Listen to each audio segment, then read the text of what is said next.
Welcome back to today's video, and in this video guys I'm going to be talking about the DCEU and how people nitpick it. But before I do that, shout out to Christiam Disciple. He's a great YouTuber, he does DCEU content and you guys should just go sub to him. He's amazing. Me and him have spoke about the DCEU in the comment section and he's a great YouTuber, so subscribe, it will help him out a lot. So yeah, basically people intend to moan about the DCEU for some silly reasons in my opinion, and in this video I'm going to go through them. So first I have to say these characters aren't the characters I grew up with. Wow, these characters are based off the New 52. That's what I believe. So if you read before the New 52, these characters will be completely different to you. Well, completely different to the ones that you knew. Yes, there's still similarities with them, but they will be different in some cases. The New 52 was a reboot of the comic universe. So yeah, that's cleared up one of the nitpicks, saying these characters aren't the ones that they know and love, because based off the New 52 guys. So guys of you that don't know that, there you go. Also, another thing that annoys me is they intend to moan a lot about the characters, even though they're based off the New 52, like I said. They intend to still have a got other silly things in my opinion, like people intend to moan about Ben Affleck's Batman killing people, but they don't moan about him branding people.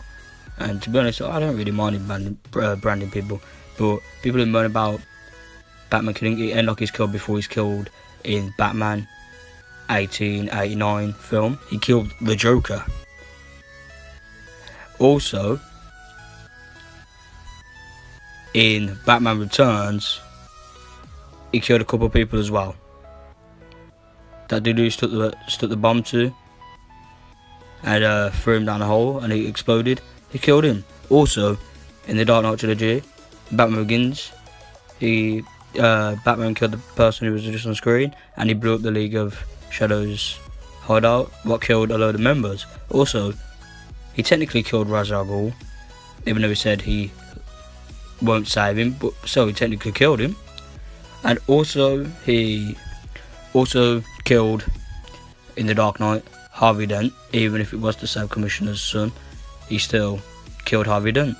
And also, he's killed in a couple of cartoons, like Frank Miller's Dark Knight Returns. What was a film, well, an animated film.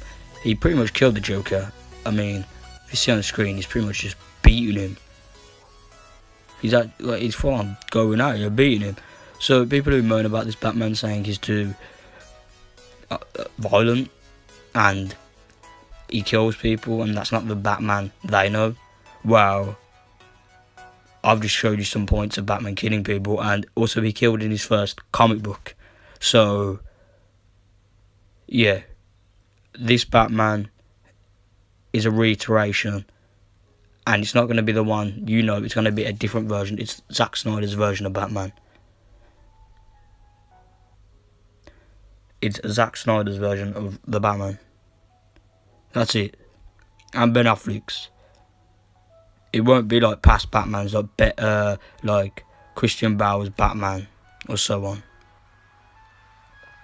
Also, another character that gets a lot of flack is Superman. They say Superman doesn't show that much emotion. He doesn't show that he's always sad and so forth. Well, wouldn't you be sad and kind of angry if the whole world is against you? That's how he feels. The whole world's been pretty much against him his whole life. And I'm going to put up on the screen now Superman showing emotions throughout Man of Steel and BVS. This Superman does show emotion. People moaning at him for apparently destroying Metropolis. That weren't really his fault. It's the first battle he had, the first full-on fight he had. What do you expect him to do?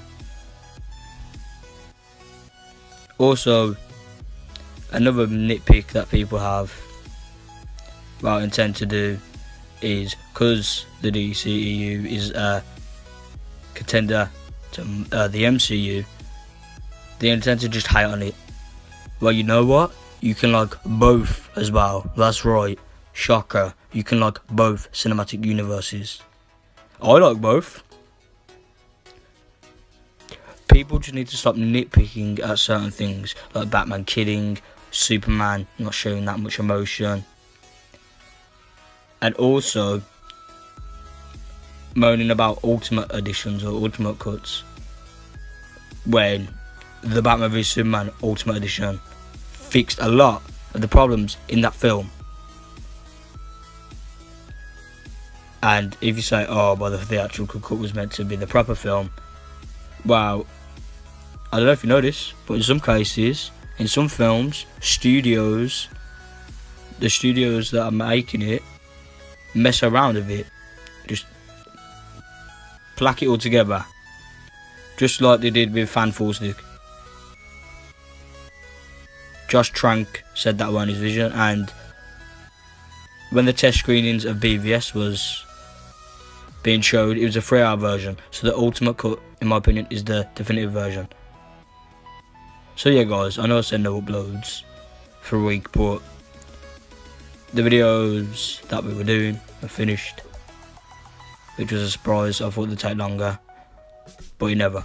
So yeah guys, that's what I've got to say really.